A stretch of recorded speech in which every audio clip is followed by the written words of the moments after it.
Hello everybody and happy Juneteenth. Oh, I see that I have the cord in the way, which was not my intention. I'm trying to figure out how to get the mic a little closer because I know when I bend over to paint that it seems like I mutter, and I do mutter, but you can just move it a smidge higher.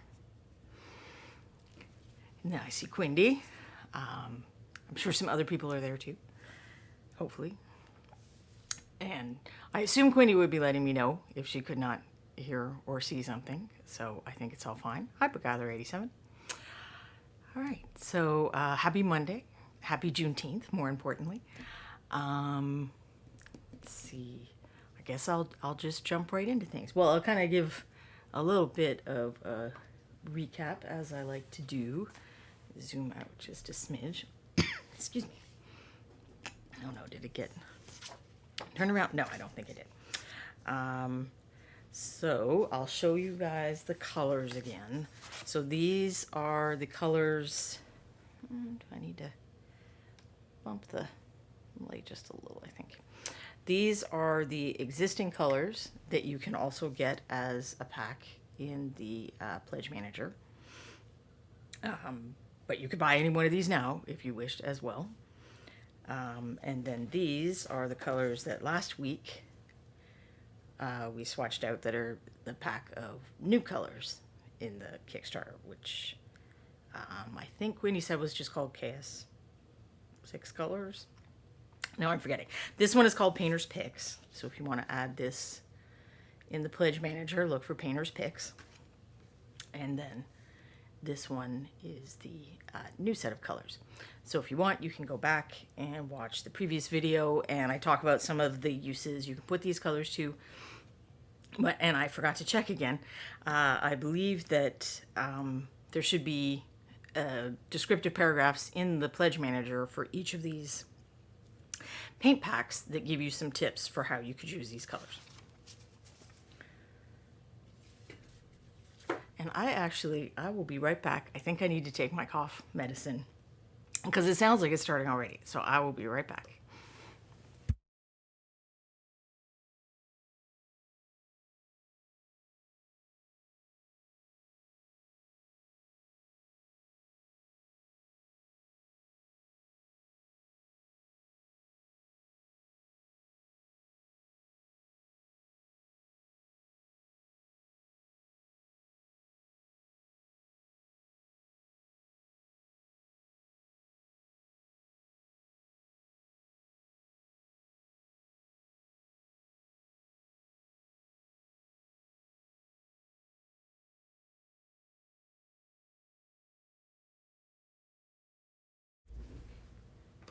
My apologies for that. I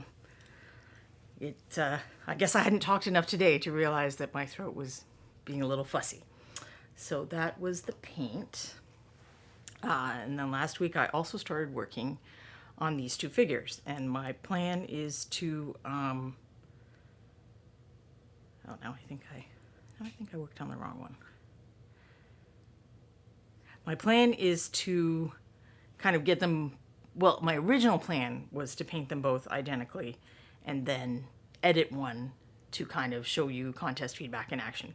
I think I'm going to stop with one of them at this point because a lot of what's left are details or areas that have, sculpted relief that if I put a lot of coats of paint over, I could start gumming that up.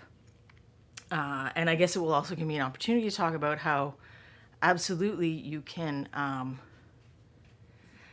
the new MSP color does not yet have the descriptions. Yeah, I sent that to him last week. Hi, Thousand Young. So if you could let him know about that, John, that would be fantastic. Because I bet he just forgot or got busy. So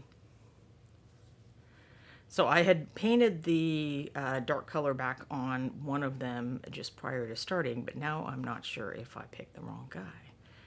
I think I did pick the wrong guy. Well, that is unfortunate.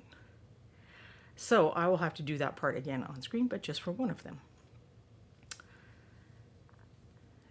So anyway, I was saying that one of the reasons I wasn't going to mess too much more with one of them, the one that would be the edit, is some of the things you would do to improve a paint job, like so what I'm positing is you've come to the MSP Open, or you're getting feedback online or something like that, and giving you an opportunity to see what it would look like to see that feedback in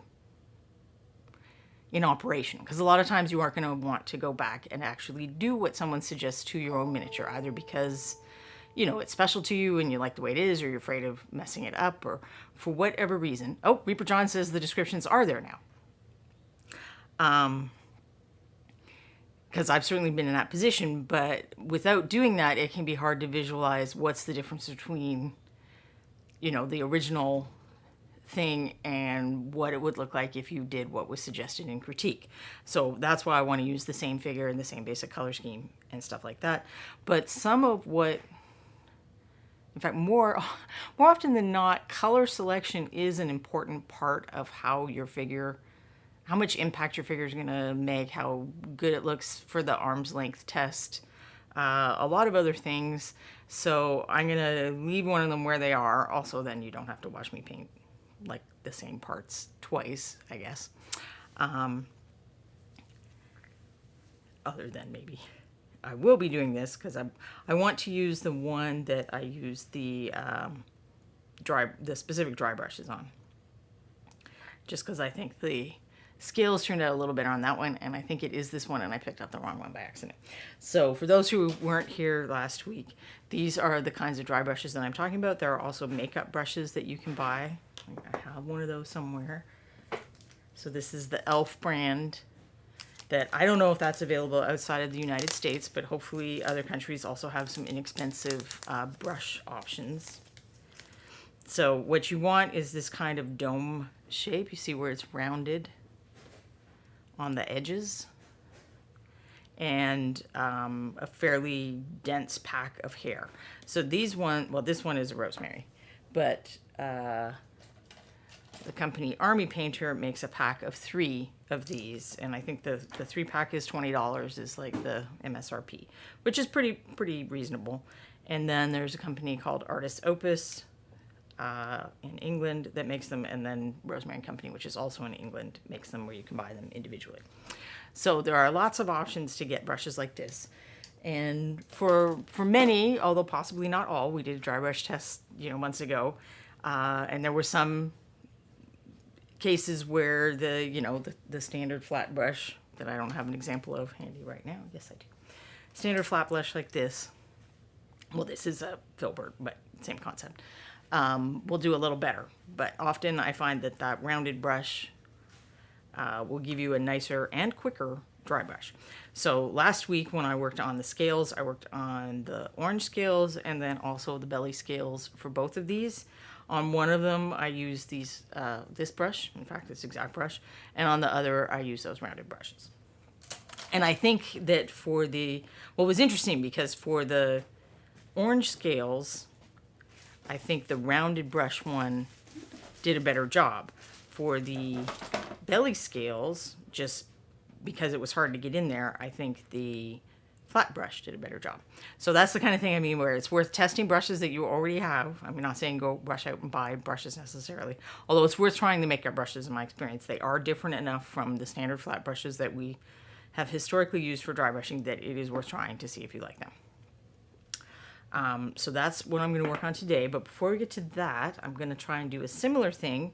I want to do a monster because, some people like to paint monsters and opponents and stuff like that. But a lot of people paint humanoid figures.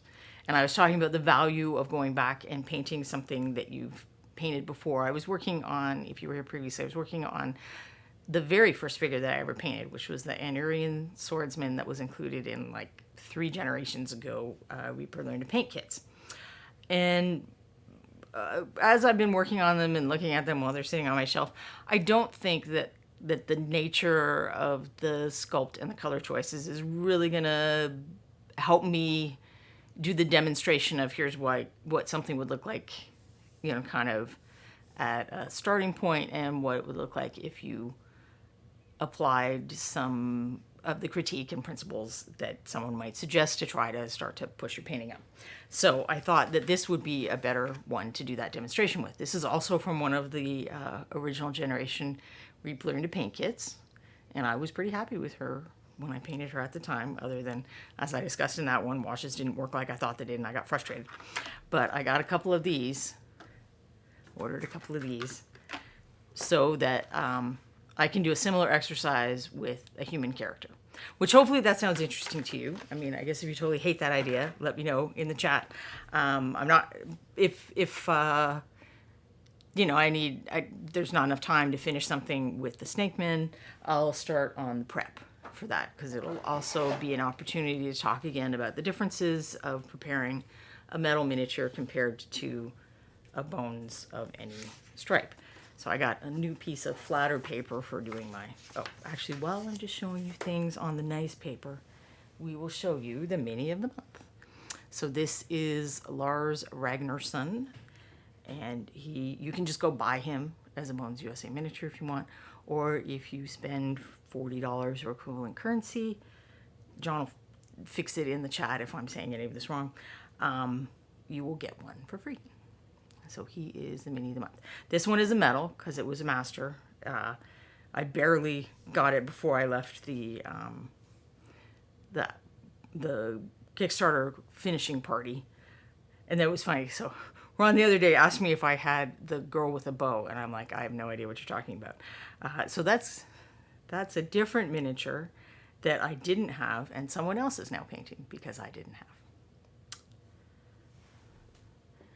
So he is pretty cool, and I have an article up on my blog about how I did that textured leather. And a little bit about the cloth, too. So I don't know if you can tell on his camera, but there's like a weave on his cloth, and then the leather's meant to look, you know, still like he maintains it, but like he's had it a while, and it's been beat up and worn and re-oiled and stuff like that.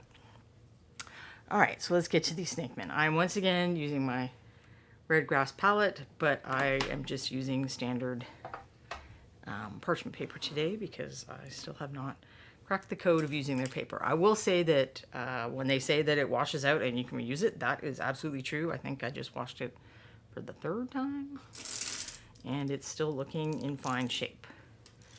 But I can't get it to do the wetness that I would like of a wet palette. So that is a different problem. All right, let me look at my guys a little closer up and decide which one I think looks better starting out. Not that they're massively different, of course. I do think, well,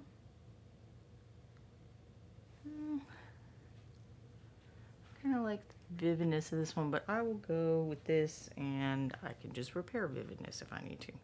So I painted on the straps, and that is certainly, you know, detail stuff that I would turn to now, but I also want to add a wash to the ground, and that I will do on both of them. So the starting color is meadow green in honor of Bobby Jackson, who I think does paint. I'm not sure if he paints the base rims or if he paints the bases of all of his figures that he uses to play games with that. But anyway, if any of you remember when Meadow Green was canceled, Bobby Jackson very effectively lobbied for its return. Oh, well, I'm not going to, I already repainted because, you know, after I did the dry brushing, there was some orange on that, but I already repainted that on both of them, so I'm not starting with the meadow green. I'm starting with the wash color I chose, which is Goggler Green. And I'm just going to use this instead of trying to make a mess on a flat palette. As ever, I have shaken my paints more than you're seeing on screen because I try to do it beforehand. So please shake your paints a little more than you see me doing. But I use a vortex mixer, and it shakes the camera and stuff, so I don't want to do that on screen. So for a wash, so if you do use these kinds of weld palettes, and the plastic ones too, the plastic circle 10 well palettes, I think they call them, you will eventually start to be able to tell what a good wash consistency is by doing this. You draw it up the side, and you see how much of the white you see showing through, and you can use this as a guide for paint consistencies for layers, washes, glazes, whatever. Glazes I do actually always still test. But if you don't feel comfortable with that, or you don't have that kind of palette, as I do the text test. So I get some of my paint and I put it over there, and for a wash, I want it to clearly be transparent, but have like a good amount of color. And so I want to be able to read some of or most of the text underneath and see color deposited. Those are kind of the two things I'm checking for. So some transparency, but definite color.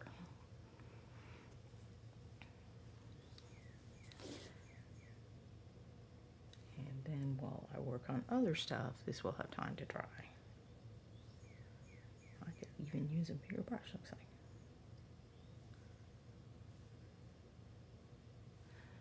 It's possible this color isn't quite dark enough, but you might just end up with lighter grass, and that will be something else that we talk about in the critique edit process.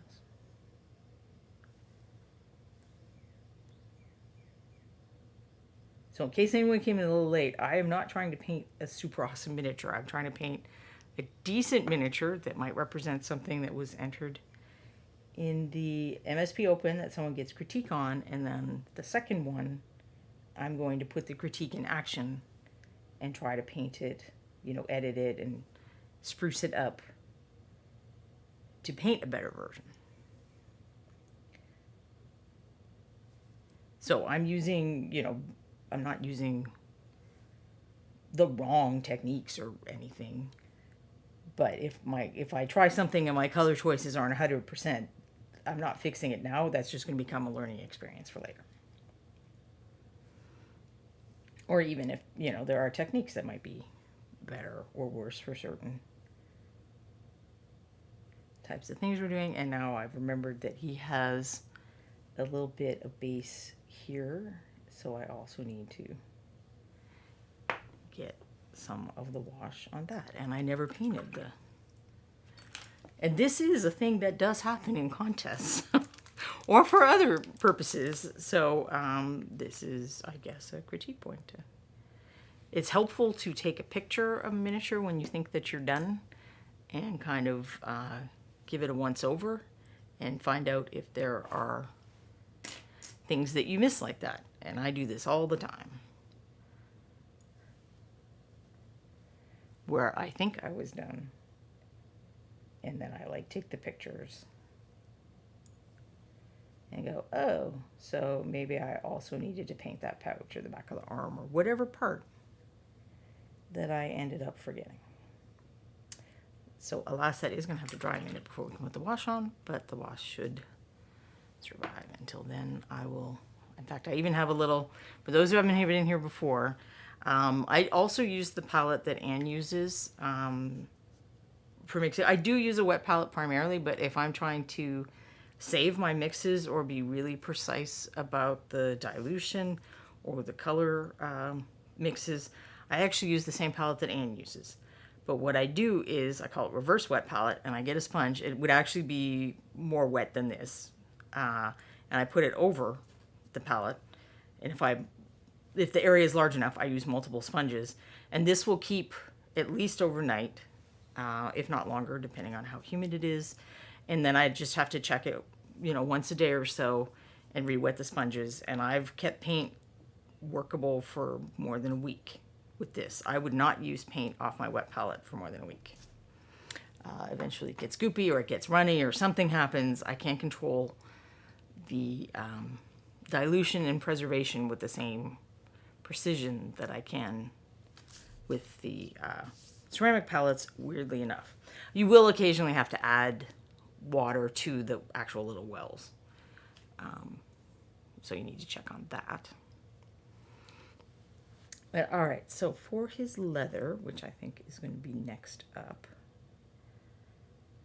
I don't want to keep it this dark of a color. That's the same color that the belly plate started. But my philosophy, and this is already, I guess, kind of a tip for improving, and I've started to do this on the quick paint kits and the learn to paint kit I did for Kickstarter 5, if you paint something small like that, a very dark color, I would often use blue liner. Black is fine too. In this case, I used the walnut because it was going on other places on the figure. So this is walnut brown, which I have here somewhere. And I've misplaced it. Well, somewhere I have walnut brown. Hopefully I'm not going to need it again. But anyway, if you start like that and then you start putting your lighter color or your metallic or whatever color you actually want that detail to appear over it, you've built in your dark lining, your black lining in a less stressful way, in my experience. So I can now go over the top and do that edge of the brush thing that I think I demonstrated recently, where you're kind of putting the brush crossways to a bit of texture. So I would just be brushing across the top of the straps instead of trying to get in to the sides and not get paint over on the stuff I've already painted. It would allow me to, with more precision, use the next color that I want to use, which, let me figure out what that color is. So I don't want them to be too dark. I want them to be more kind of this brown. I'm just trying to figure out what color to work up from. And I think rich leather looks like the one. And I really am like, what on earth did I do with my walnut brown? Because I bet I will need that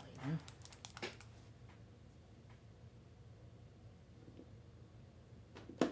But here's hoping I don't. I'll just have to make something else up if that is the case.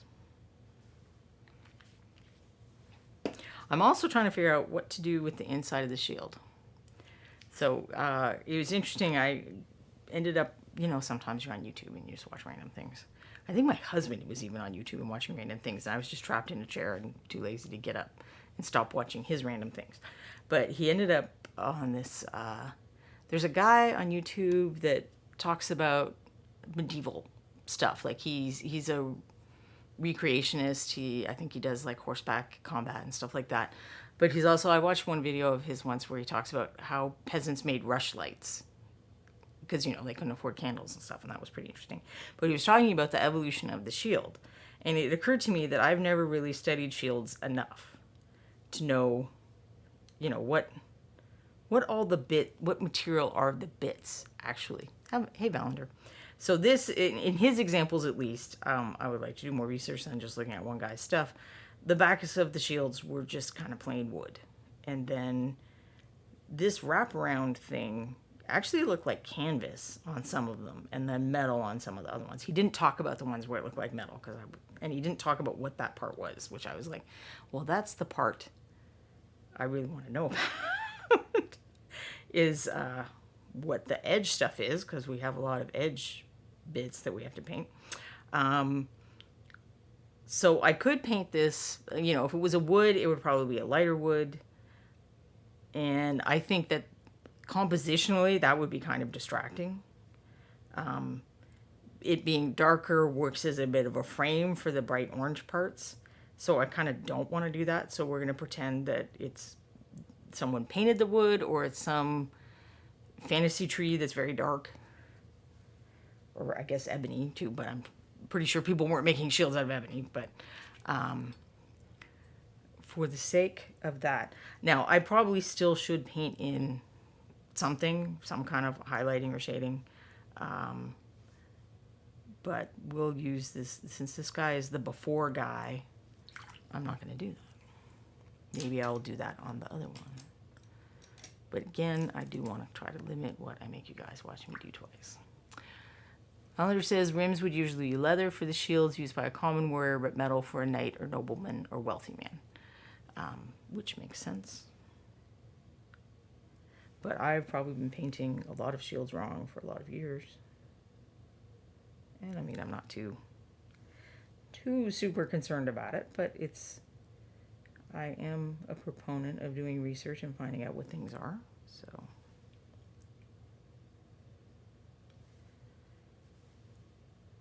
I figured I should look into some other sources on that.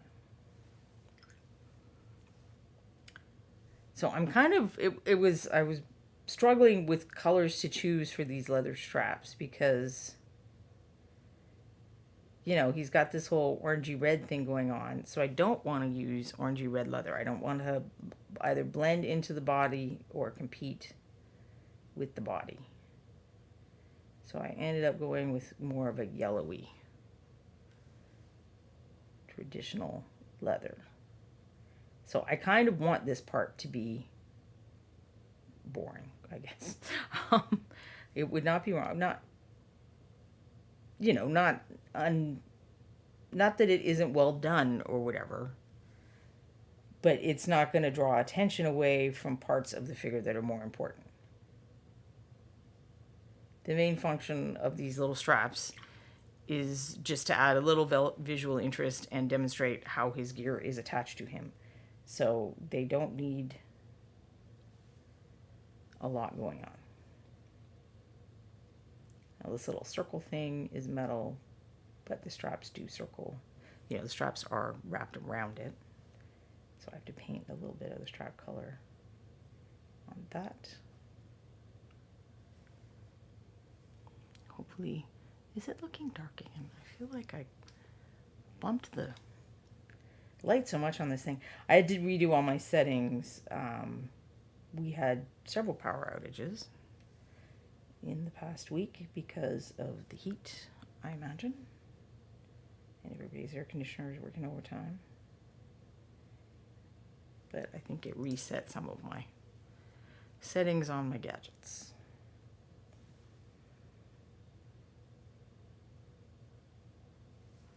I'm also painting all of his leather the same color.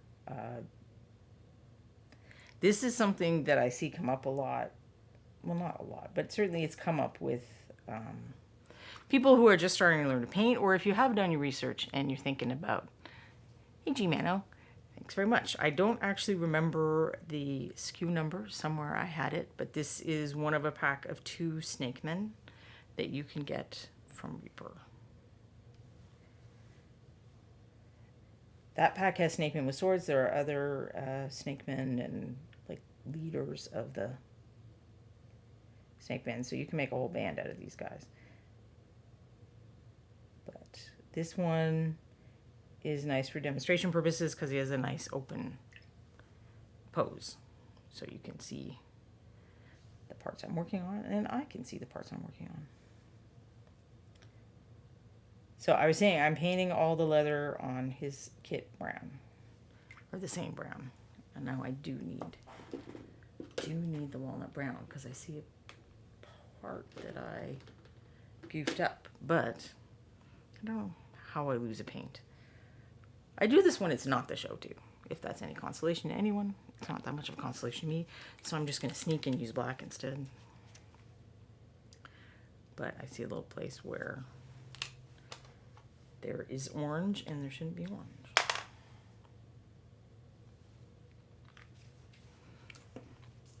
So if you're thinking about characters who live in a pre-industrial, now I can't remember where that's from, in a pre-industrial world, all of their equipment is handmade, and very likely it's made at different times.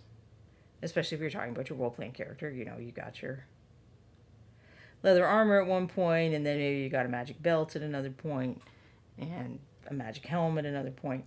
So the temptation is to think that all of these things should be painted different colors of brown. If you're going for brown leather, which is not something you always have to do, but often we like to use various shades of brown and tan leather because that is a common color that leather really is. And while that makes sense, it's generally not a great thing to do from a visual perspective. It does end up kind of looking like a mishmash of things. Which isn't to say, if he had a lot of leather equipment, that I might not use 2 different browns, or I might use 2 different values of brown, which is kind of what, if you think about his scales, I started with the same color on the leather and the scales, and now I'm using slightly different browns. Or I could, when I painted this, the belly scales compared to that, I used similar colors, but I left out the red ones. And the reason it's more realistic than you might think to paint them similar colors. So it's better compositionally from like an art point of view. And if you start looking at art, you will probably see that, you know, medieval characters aren't, or fantasy characters aren't painted with rainbow brown equipment. But one of the reasons it makes sense, or it's not, you know, you don't immediately look at it and go, well, that's not very realistic, is because the light, the effect of light kind of harmonizes and unifies colors.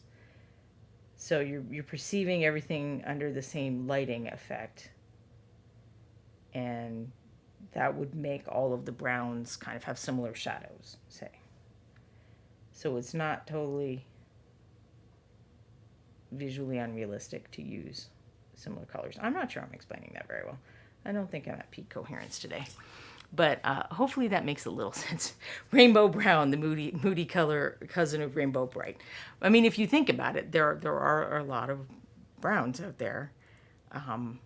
But just as you wouldn't put all of the, you know, primary colors or all the colors on the color wheel on the same figure, unless it's, what are those, Harlequin in GW, you shouldn't put all the browns on one guy.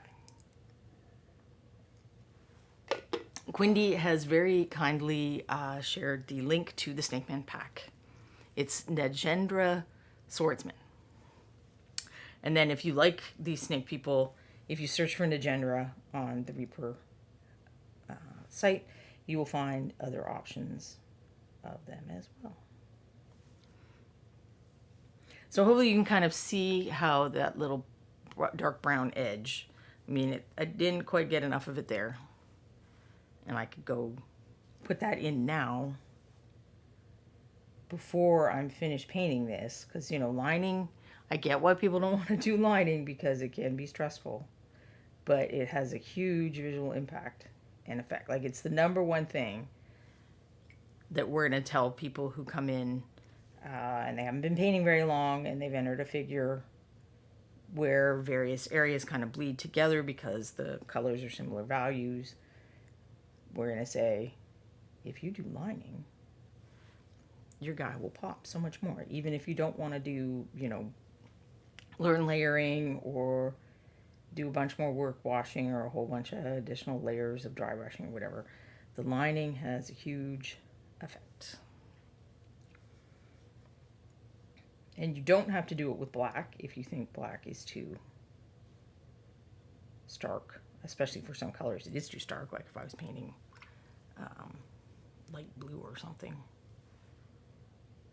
Light blue next to pale skin or blonde hair, putting black in between those two probably would look too stark. But I could use, you know, a darker blue and that would work fine.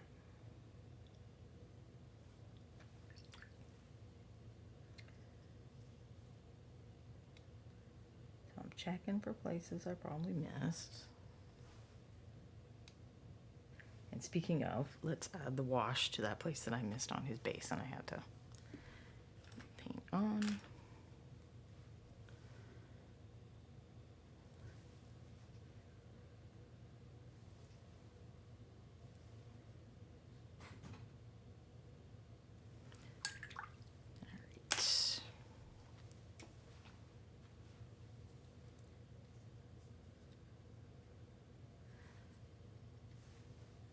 And then this rich leather is a very nice color. It's not like a super opaque color. So there are a few places where I'm just kind of strengthening it because it looked a little patchy. Since I was painting over that dark color. Although considering it's his leather, maybe I don't mind if it looks a little patchy. In places, we'll call it texture.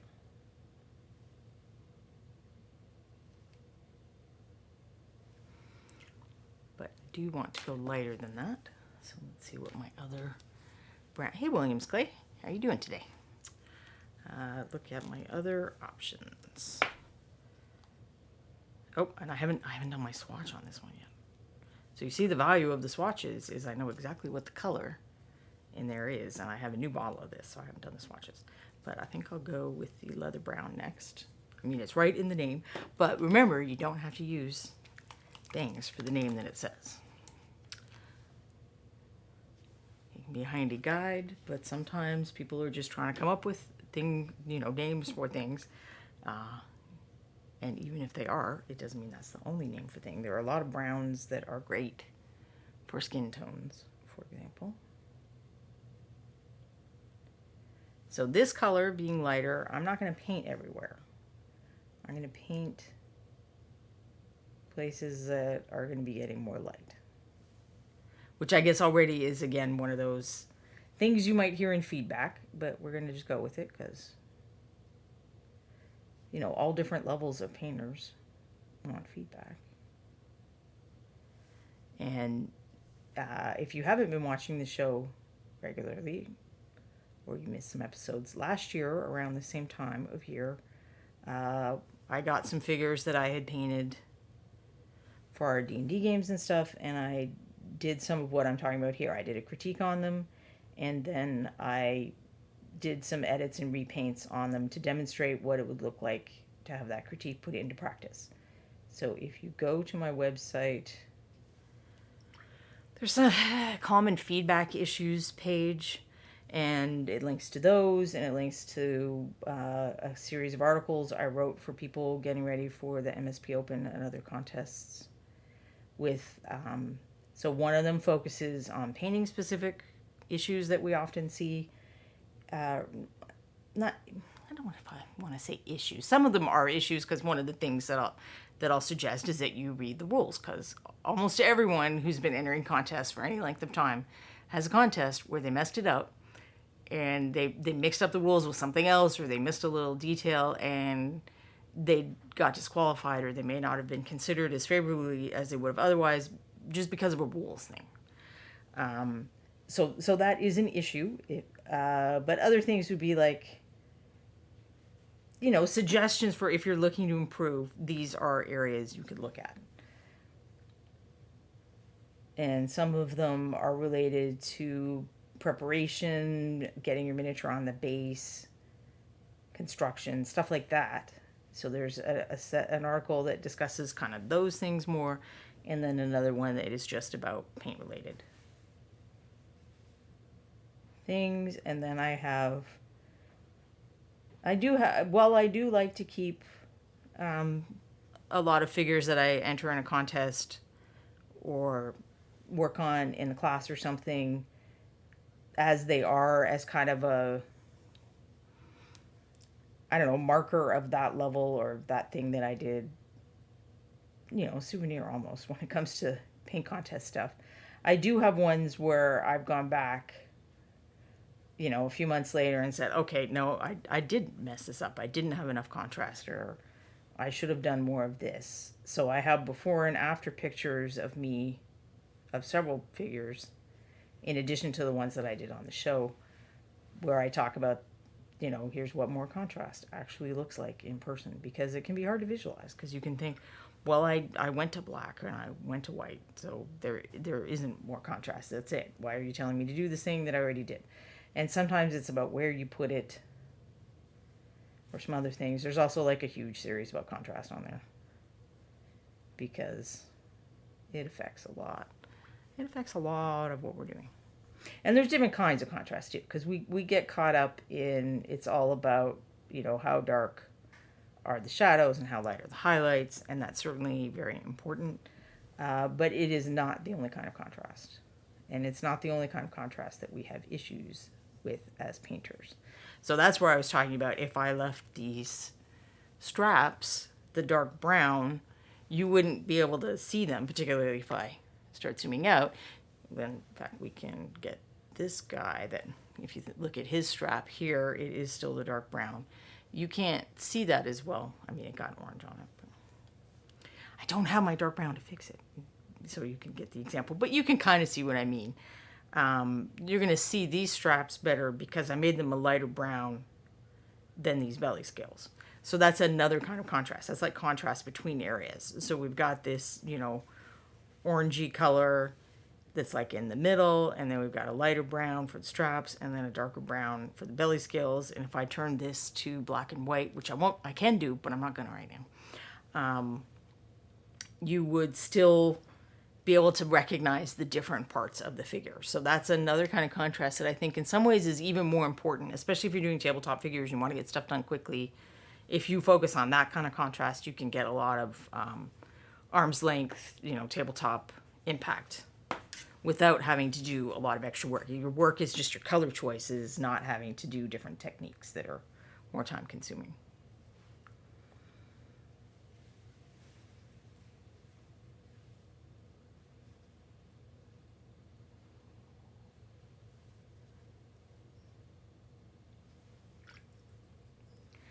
And I will probably just leave that there since he is Mr. Before.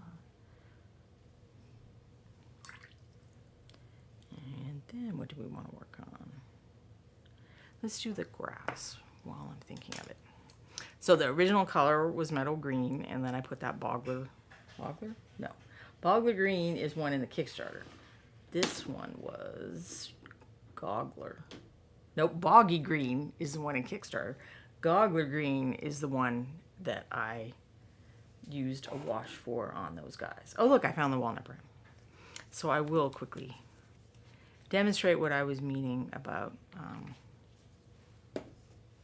contrast between areas. If I figure out, now I've lost my paintbrush. I'm having one of those days. I don't know how you all are doing, but apparently I'm having one of those days where I'm not making a lot of sense and getting focused. Hey, it's Nico. Nope, that's my guy that I painted. I'm just gonna quickly. So I had done a coat of this walnut brown on him and then done the dry brushing. So some of it got painted over. And I fixed it on the other one before I started painting his leather stuff.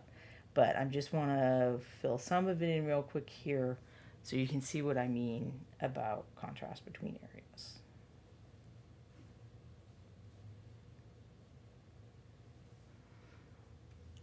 Maybe I could even give it a really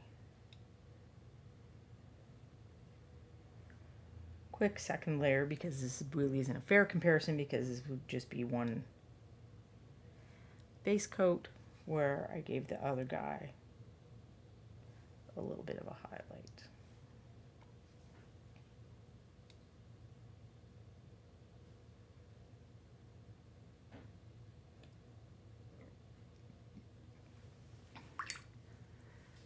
So for the highlight, I will use this Minotaur hide. So that is, a decent amount lighter than the walnut.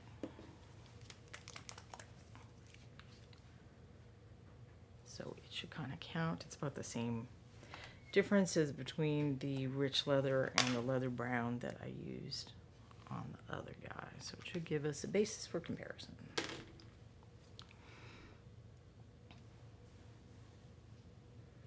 And these kinds of choices are a little harder to edit later. It's not impossible to edit all of them.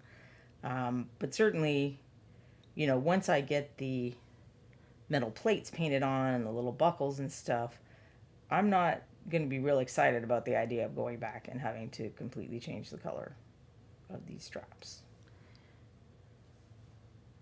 So I could give them, maybe I could add a little highlight without it being too annoying, but to actually go back and change the essential color of it,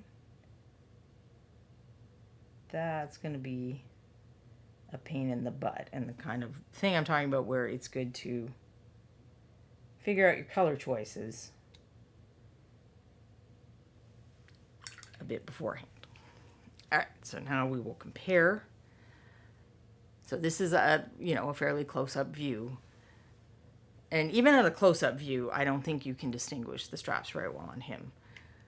But certainly as we start going out, you can see the straps fairly easily on this one, and you can't see them on that one. And that's the kind of thing I'm talking about with having some value contrast between major areas of your figure.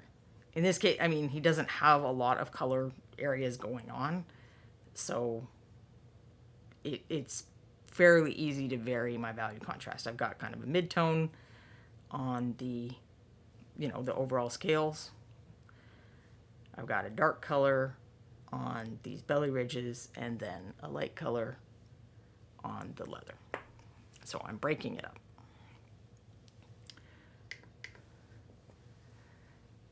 Valander says, I like saturation, contrast, desaturated colors on unimportant parts, saturated colors on important parts within limits, of course.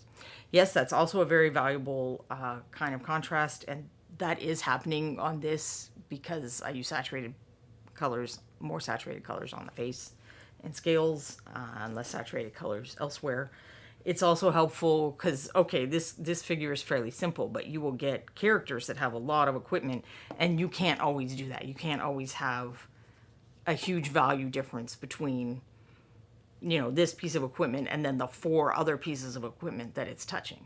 So, I mean, it might be touching the skin, the shirt, an armor plate, and something else. So, like, you're not going to be able to have different enough values for that to change it all.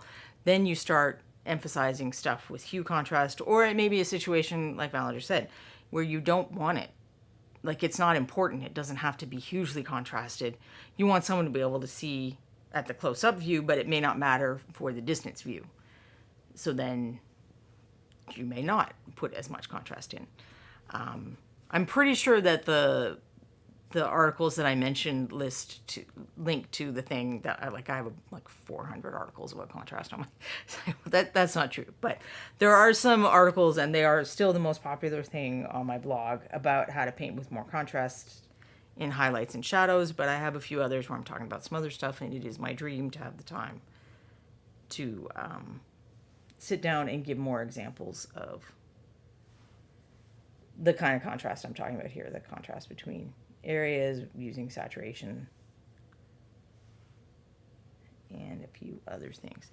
And I can see some spots from this back view.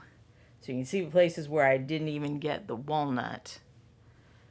And that's, if I were painting this for this tabletop, I would not care about that. If I'm painting this for a contest, that shows more attention to detail if I come back in and do that. What I just did right there.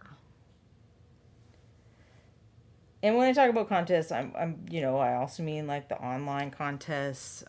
If you're painting a gift for someone and you want to take a little extra care, I'm not only talking specifically about the MSP Open, but I know that a lot of people watching this are interested in the MSP Open.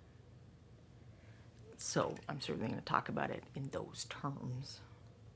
All right, so good enough for the straps. Now I think it might be time for some metallics. And I'm going to get a different water cup.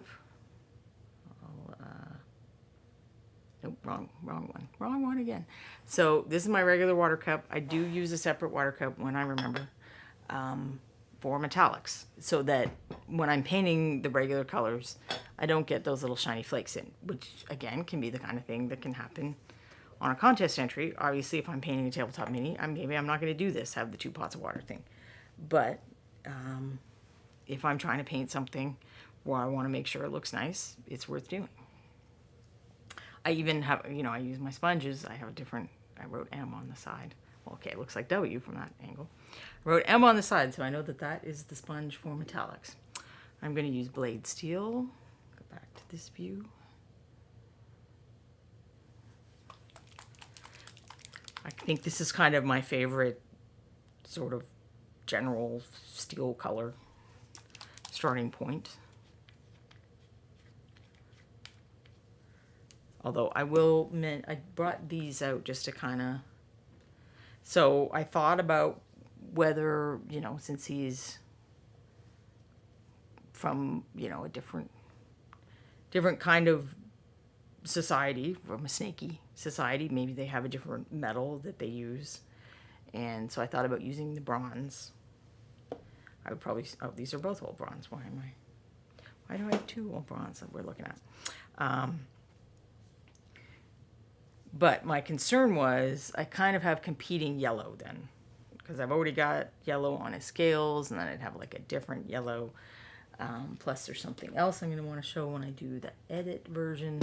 So I ruled against that and went back to just steel.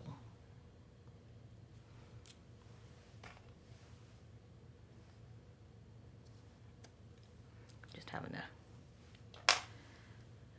use the pokey tool.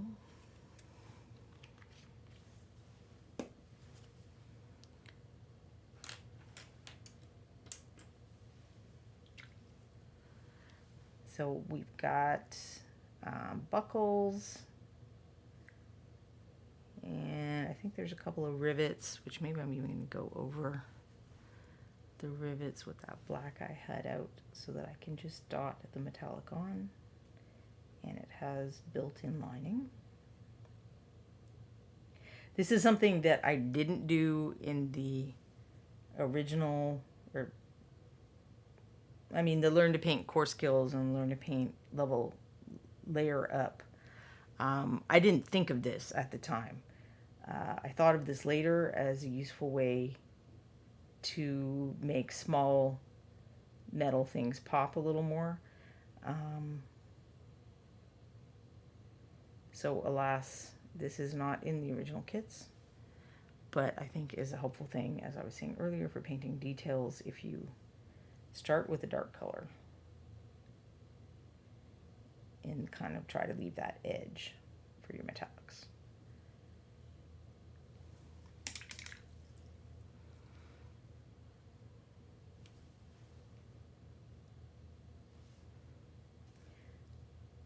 I'm not going to be leaving the edges on the shield. We're going to take the approach that many people would of using the wash to try to bring out the recesses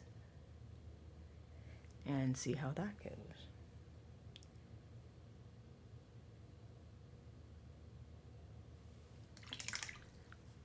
See if that's something we end up needing to edit. William Clay uses older Series 7s for metallics. Yes, I do too, and I honestly, I will, if I'm having trouble getting a spot, I will use the good ones for that.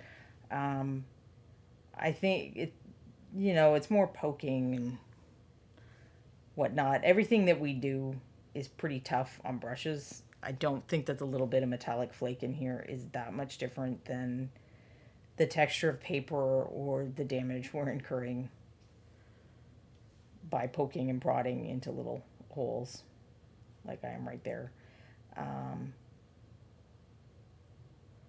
You don't want to let it dry on your brush. You do want to rinse them well and get it out. But because the metallic paint is a little goopier, more gel-like, I don't know, it has a slightly different consistency than a standard matte paint. It's a little thicker. I do sometimes find that it's harder to control, and I would rather have a precision brush to use it in small areas.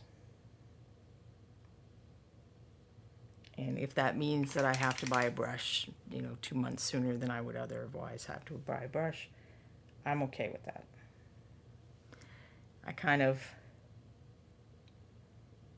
There's a time sanity savings as well as a money savings, and that's one of those areas where I'm voting time and sanity and not money, I guess I would say. This is an area where synthetic brushes, you can see it's got that hook, but I want it just on the edge of the shield, so that hook was working for me there. There are places where the hook brush does a thing that a brush with a nice tip cannot do.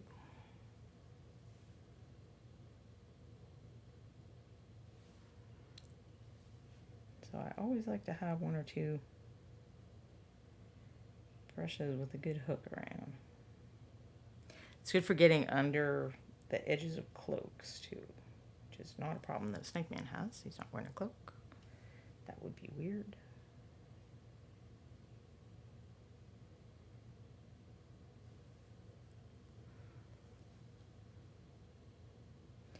And I started the metallic areas dark because metallic paints will often paint better over a dark coat. I could have built this up to this same strength of paint, it would have taken more coats. There's a lot of detail on here. I didn't want to lose all that detail, so I thought it would be better to start with a coat of that dark paint. In this case, I use walnut, but black or blue liner or a number of other colors would work as well.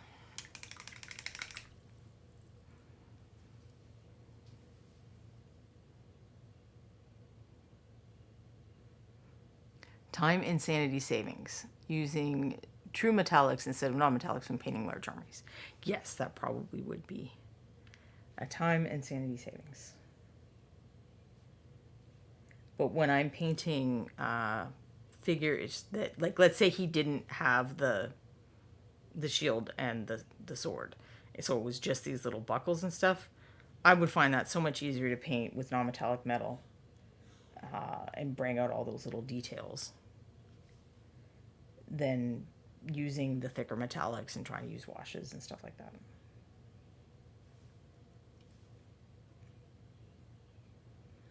So this area is where I'm not sure if I did lose a little bit of detail by doing previous coats, but he's an original Bones. While he actually does have a lot of great detail, I think some of what was on the sword may not have transitioned through the mold making process as well as one might like, and he would probably be made with Bones Black, Bones USA today, and have much finer detail and a straighter sword. But I still like him anyway, so I don't care. From the point of view of, we're talking about painting a miniature for a contest, if there's a metal or Bones USA or Bones Black option available, I would pick that before I would use a classic bendy Bones. Now, at the MSP Open, we're not, like, we know what the figures are like. We're not super snobby about that. We're not going to be knocking points off for you if the spear is a little bit askew or whatever, because you've chosen to paint a figure that's classic Bones. But when you start entering contests, like if you were going to Gen Con or something, they're probably going to factor that in a little more, where your choice of canvas, what you choose to paint is part of the overall presentation of your figure. So your choices matter in that sense, that you should be choosing a well-composed, a well-sculpted, and a well-cast figure, which is also to your own advantage if it's something you're talking about putting a buttload of time into. You want to do all those things. So I know there are people who are fans of the classic, Ralpartha and Grenadier figures, say. And I've painted some of those too, and I had a good time doing it. But if you're talking about, I'm going to go to Gen Con and enter a figure, and you're trying to enter, a super bendy Bones or a classic Ralpartha, you're competing against all of the new stuff and all of the really well done stuff that other people will have put in the contest. And unlike, well, actually, I think Gen Con has changed to kind of a system like the MSP Open where they have the medals. I haven't been able to go in some years now, and I know there have been changes to the contest. But when you're talking about, top 3 podium style contests, you need every advantage you can get. And that starts with your choice of what figure you're going to be investing time in.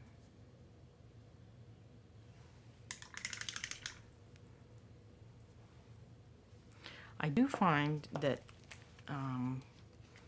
metallics go kind of off on my palette really quick. So I typically dispense tiny amounts, and then even if I'm using a wet palette or whatever,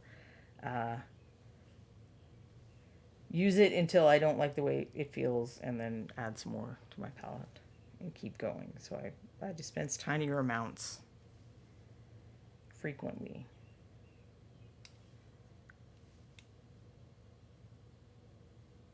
But other people may have had different experiences. I don't know. And I think that's pretty irrespective of brand. But to be fair, I'm not someone who's used, a ton of metallics. I paint metallics. I don't paint them like a lot because most of the time I'm painting for photographs, and it's just a lot easier to photograph non-metallic metal.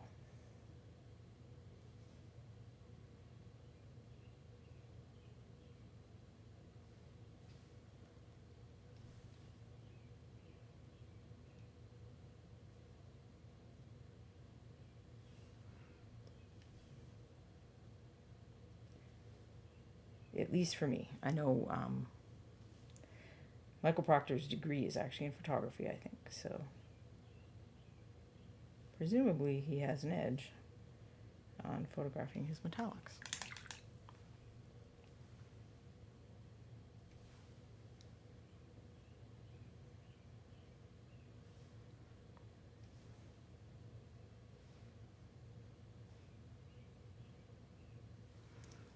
I'm not sure if those plates are going to need a little more. They're a little patchy in places. Let's see. Kurnico. Yeah, I've seen non-metallic armies, and all I can think of is the lost sanity points. Williams Clay says non-metallic metal is fun, and Kurnico agrees, but it takes so much longer. Sometimes you just need to get the minis ready for your game. Besides, every time I hit my players with a well-painted mini, they take it down in 3 rounds. Williams Clay doesn't have time to play. He's always painting. And, painting's a hobby within itself. Honestly, I have painted some figures for our Dungeons & Dragons game, but not a lot. And I've certainly never painted any of our board game figures. All right, that's not completely true. I painted figures for one game, which we ended up not loving, and we got rid of the game. But I had painted figures that were different than the ones in the box, so I kept the figures. So it wasn't a total waste. And in fact, I entered them as a unit at Gen Con back when I did go.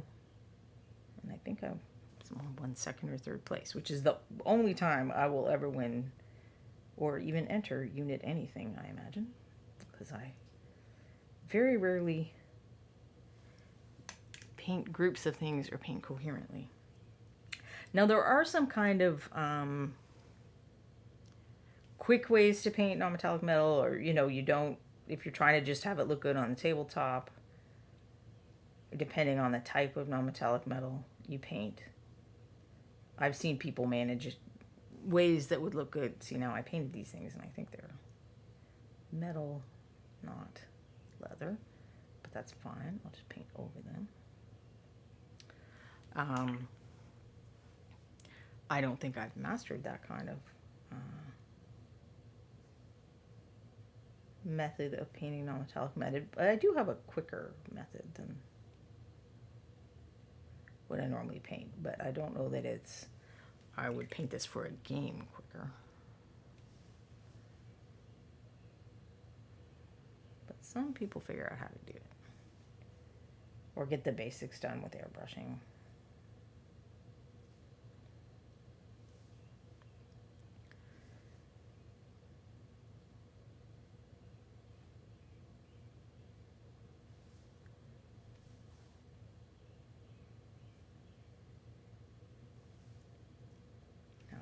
Check if there are places that I forgot.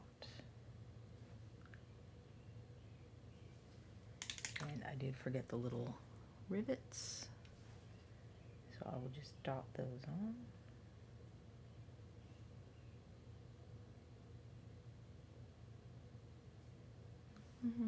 I'm trying to decide whether to put that one in because it's in such a shadowed place that I think it might be better if it doesn't. If it's not shiny there. Ah, there's a plate.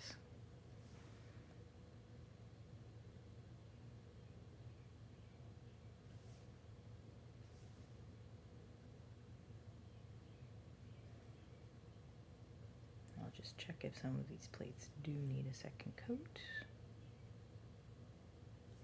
Sword does.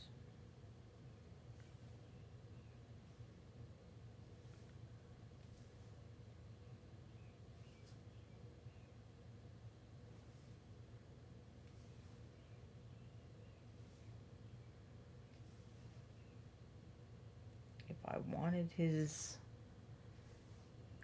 armor to look a little dirty and worn, I might just go with that patchy look. But I don't think I do, so I won't. Now I'm going to give that a minute to dry before I do a wash, but I will go back to the grass and do the dry brushing on that. Switching my water back. Alright, so meadow green in honor of Bobby Jackson. And then I have a lighter green as well. I have Grave Gloom.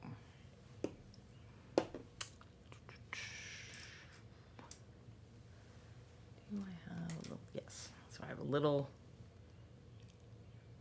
flat that I will use for this.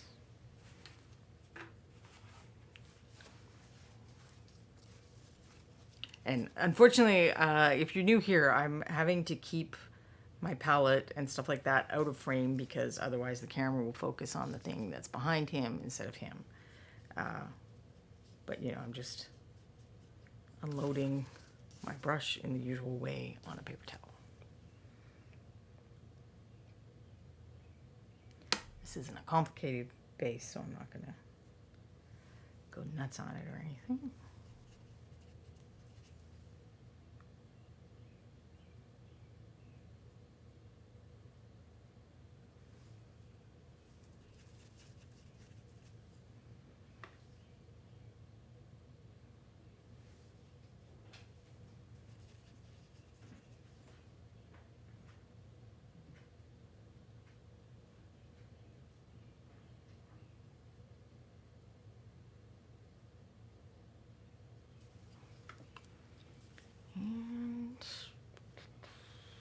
Where is my Grave Gloom?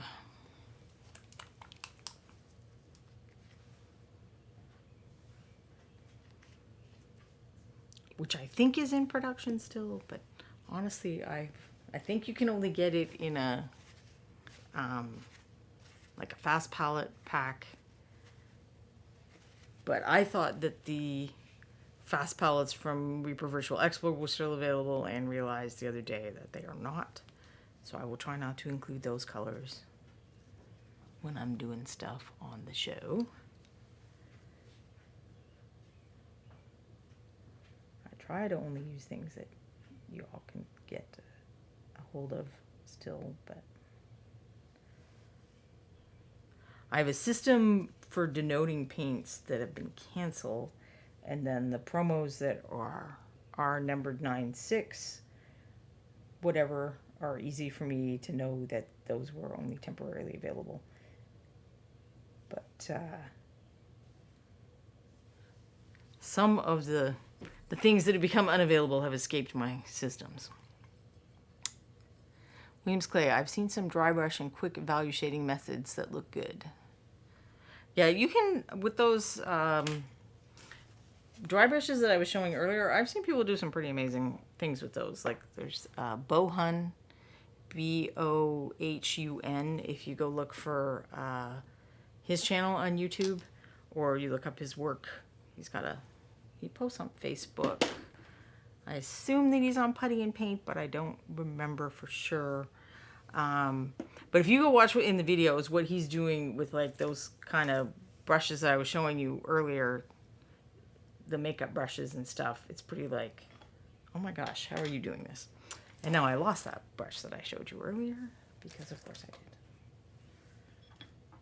Well, I have the fancy one, and he did eventually get these, but before that he was just using the makeup brushes that were similar.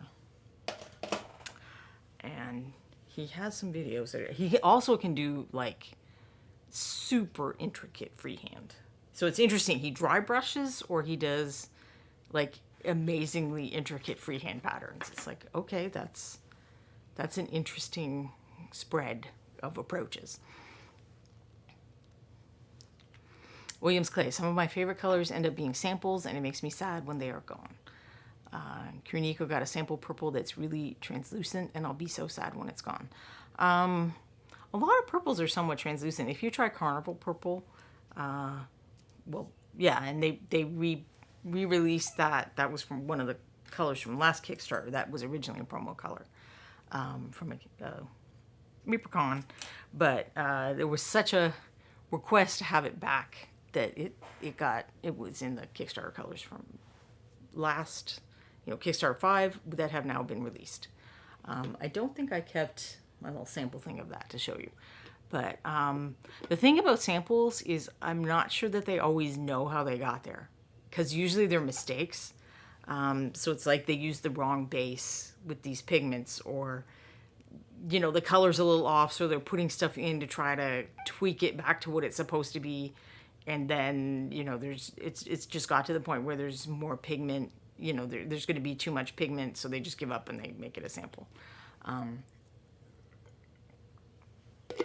So unfortunately, I think even if we really love samples, I think if they have an example of it, they could try to match it. But it's hard. It's hard for us to say, okay, it was this sample that I really like, because they're not like coated in any way or anything. But that is the deal with samples. Now, there were some that went out not long ago that I think were just kind of overstock. And if you have any where if you look closely at it and it has double labels, it might be an existing color. So if you try to like peer through the label, you get a really good light, you might be able to see underneath something like this and find out if it's a previously, a currently existing color. All right, I had black. I'll just use black for the wash, because that's a thing that we would often do. That maybe isn't the ideal answer, but is the answer we would often do. I agree with Kerniko that more purples are always a bonus. I love purples. I don't think I ever believe that there are enough purples. So I'm going to use a bit of water to thin this, but I'm also going to use, actually we use gloss sealer since this is a metallic and we want it to be shiny. But we're doing the shadows, so we don't want them to be shiny. So I will go back to brush on sealer, which is essentially paint medium in the Reaper line. So when people talk about, glaze medium or matte medium or whatever, brush on sealer is the Reaper equivalent. So if you want to make paint more transparent, but you don't want to lose paint integrity, or you don't want it to get too watery feeling, this is what you add instead of just water. And because it's metallics, I think it is useful to have it not get too watery feeling, because we want it to stick a little. That does make, when I was talking about how you can test, if you have this kind of palette, you eventually get to the point where you can test, it's going to be slower to fall down, like it's going to feel different. And I'm pretty sure that this does not have enough of stuff in it that is not paint.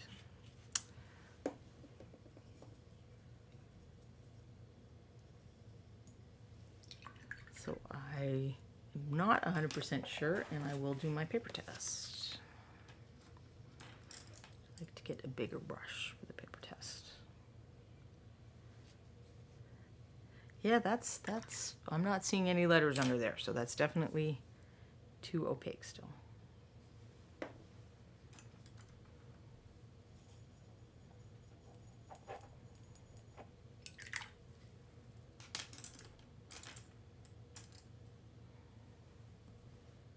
Test again. I just went with water that time. It's better, but it's still, I guess I started with a bigger drop of paint than I realized. I'll add more brush on sealer and see where we end up. Hello, the Dungeon Run and Raiders. I hope you're doing well today. Quindy has shared the link to check out the Dungeon Run's stream. I am working on painting this Snake Man today. I'm just making up a wash for the metallics. So I'm using this piece of paper to test my wash. These were previous tests where I couldn't see a lot of the letters underneath, so I know that it may be a little too opaque still, and that's looking better, but I think I'm going to add just another, well, it's black, so it's hard to tell. I'm going to glop some on, and if I change my mind, I can get it off pretty easily before it dries. Because I definitely, you know, I want to fill in all these interesting areas on the shield, and then also the sword has some runes and whatnot. I want to go around the edge here real quick, since I painted that with metallic. We were talking about how shields were made earlier. And then this is a trick with washes. If I tilt, so to me this is, this to you looks like correct orientation. To me, I'm looking face down at it. But, so let's just say that, you know, you tilted it this way. The paint is going to start collecting at the bottom, the wash. If I wanted to sort of evenly distribute, I don't know, why does it sound like that word doesn't sound right? Anyway, if I want the paint to kind of evenly go into all these crevices, I'm going to want to hold it in the orientation that best does that. I'm also going to check for bubbles because I thought I saw one, but now I don't, so that's good. So I would even, you know, maybe get a piece of putty and just make sure that it's going to stay in the correct orientation until that paint starts to dry, which will make it tougher for me to paint other parts right now. But I'll get a better result if I do that. So I will just pause a minute since we have some new people and talk about some Reaper stuff. I'm just trying to put him somewhere. So this is the Reaper Bones USA figure of the month. His name is Lars Ragnarsson. You can just go buy one, but you can also get one as a gift with purchase for $40 US or equivalent currency purchased from the Reaper online store. And since my camera is like okay but not amazing, I'm going to show you the photos of that guy. So that's from the front. And there's an article up on my blog that I think Queenie will kindly share the link again. My apologies to people who saw it earlier. If you're interested in how I painted the leather texture to make that worn leather look. I think I just have these two shots of him. Here, there are more pictures on the blog. So let's see if I feel like this is dry enough to move around a little more. We're going to call it good enough, and I'll get some paint on the sword as well.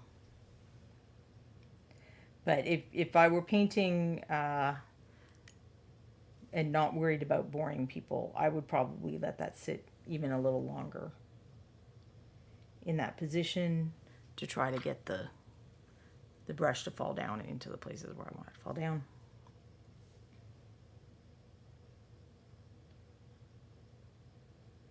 You will sometimes get, just the nature of the sculpt is such that there's not really a good angle to do that with. And that just is what that is.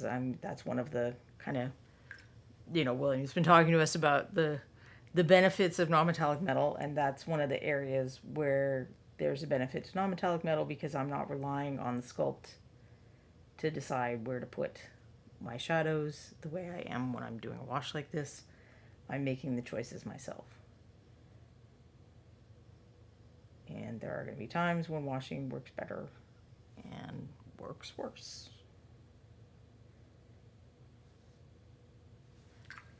I got a little bit here, but if you catch things like that quick, you can usually rub them off.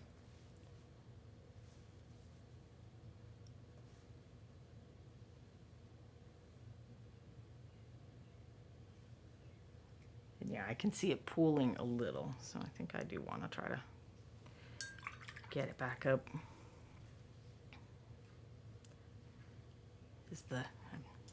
Well, I could get out my figure that I was talking about doing some prep on. We can prep for just a minute.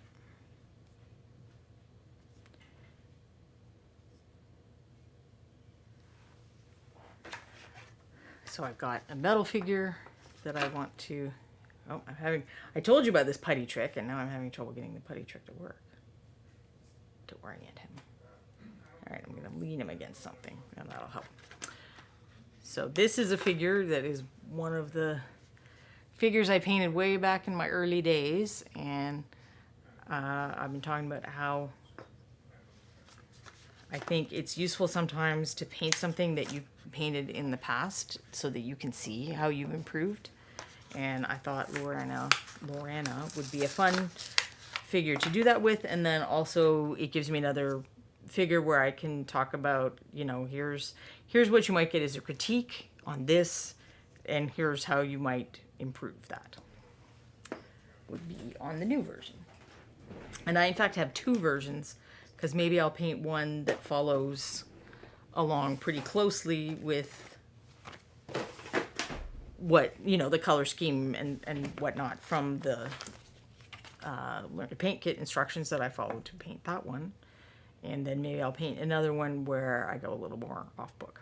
So the first thing, if you're not very familiar with metal figures, the first thing you may notice are like these little bits that are poking out. This is flash. This is when the figure's in the mold and they pour the metal in. This is kind of the channels that pull it down to the cavity that is the shape of the figure. Often you can just remove it with your fingers. And if you're having trouble, you can use little snips like these.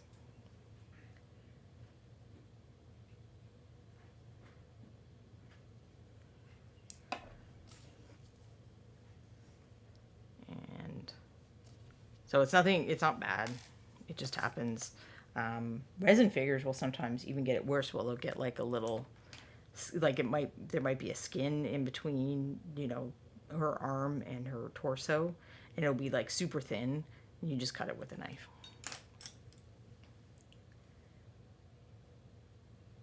But of course, there are mold lines, which if you are looking to start getting competitive in contests, mold lines are, and prep and assembling things so there's no gaps. All of these are things to look at in terms of, you know, how do I make my thing better? In case anyone's wondering, these are Xuron brand shears. I think they're called track cutters, even these ones. But it says close cutting, and what that means is it's flat on one side. So I could even snip off this base with these shears. It would take a little while. And I'd get to a point where I had to do some filing around the feet for precision, but I could get most of this off in just a few minutes. I'm actually probably going to give her a slightly different base, but I'm just going to do it the easy way, I suspect, and embed it in a base with a bit of an edge and then just putty around it. Maybe if you guys would be interested, maybe next week I could show you that versus I could show you taking this off if I wanted to put a pin in her foot and attach her to like a pre-made base that I had. It would still have to be a wilderness base because she has her foot on a rock. So I would just make some kind of alternate forest or something base. And I have base stamps that would work for that.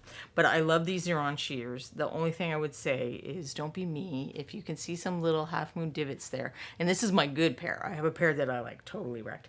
But I use steel paper clips for pinning. And I try to use my ones that I wrecked really bad to cut the paper clips because it will wreck your shears eventually. And then you have to buy new ones. And I bought this a long time ago, so I'm sure that it costs more than $11.49 now. But they are worth having. If you like to clipper off bases, and it absolutely is going to work on bones as well to clipper off bases. I don't think I have one convenient that I could just do a quick demo on, but it totally works. Some people like to use, I use knives for the bones, and I use knives for resin. So Bones USA are great because you can scrape them. Bones Classic, you kind of have to do pairing. Like it's like you're peeling a carrot. You just want to get the knife under the mold line and then cut along. But what I really like to use, especially for metal, are diamond files. This particular set is my favorite. A tip I would say if you're looking for diamond files is look for 2 millimeter, so 2 mm diameter. And that's going to give you this size that is appropriate to miniatures. It may or may not give you good, like amazing actual file parts, but it will at least get you to the size. If you go to riogrande.com, so Rio Grande like you would spell the river, or the board game company if you're familiar with that, I think it's .com. They're like a jeweler company, and I got these at Reaper used to order some stuff, and it used to be you had to like buy Rio Grande's catalog, and then you would get money off when you bought things. And if all you wanted to buy was a set of files, this wasn't a very appetizing idea, but the Reaper store used to get some in.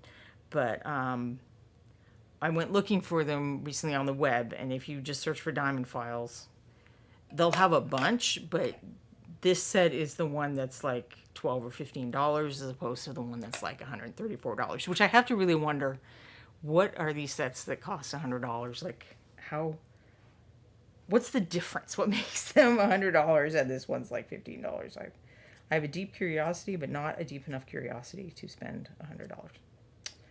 Because think of how many hobby things we could get for $100.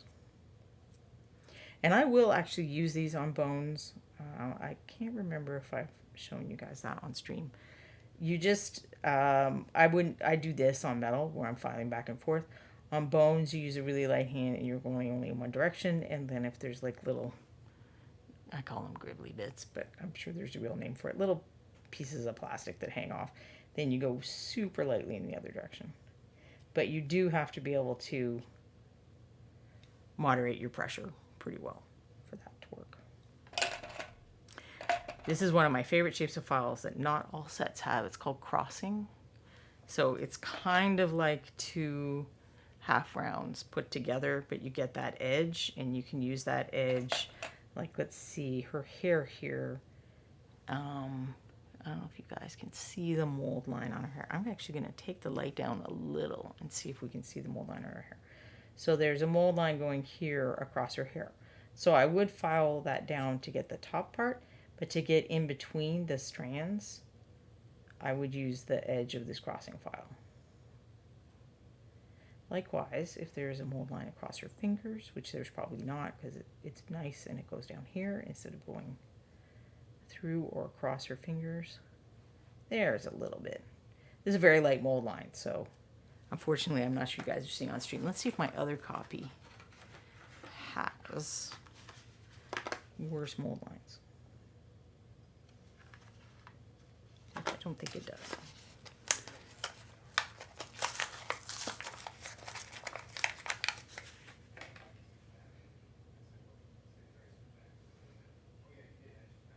Yeah, I don't know if you can kind of see a little mold line in the hair a bit better on this one. I think you can sort of see it right there. So you still have to get it off the top. But then I use that crossing file in the middle of the strands. Or if I don't have one of those, what I might do instead, no, not that. What I might do instead is have something like this, but I'd actually prefer the straight one. If I can figure out what I did with that. There we go. One of these tools, and you can kind of etch it back in if you've lost some of the strands. I also don't worry about it too much because when you paint it, you can kind of paint some stuff back in. And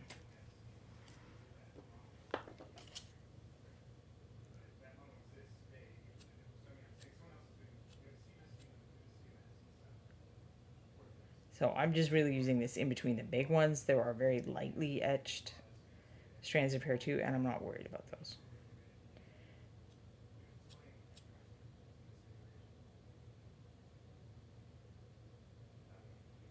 I don't dry brush hair, so the way I paint hair I don't feel like you need to see every little strand to get the impression of there being hair. And then it's like an Easter bunny. So I know it can be really hard to see mold lines. But you gotta, so it goes, it's continuous. It's like the mold is two halves. So once you know where some are, you can kind of figure out, I can see it going down the arm. Can't quite see it on the fingers. But I look on the other side, it's like, well, it has to meet up somewhere here, even if I can't see it. So that's one tip for finding mold lines, because I know people have trouble with that. I know people who will just put a bit of wash on it, and I bet that will make some show up. Also, if I don't catch them until later, I will fix them later. If I haven't painted something, yeah, see, now you can. Painting things is the surest way to find mold lines. So you can kind of see it in the middle there. Curse 13. I spend my lunch break at work doing that with my precision blade, getting out mold lines. I worry about cutting myself away.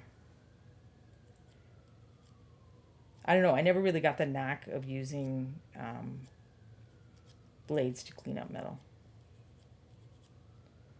I'm cool with it for resin.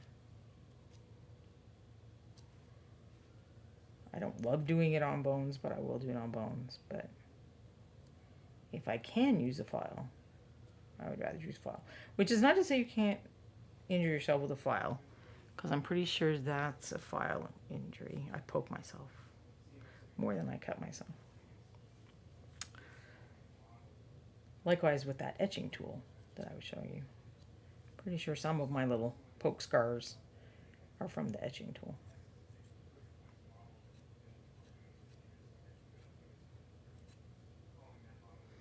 So I'm not going to go through the whole mold line process with you today, I don't think.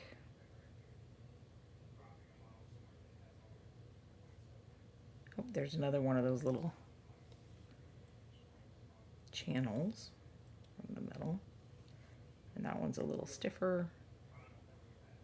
If you push it back and forth, eventually you can get rid of it, and then you just file off or slice off any remaining bit.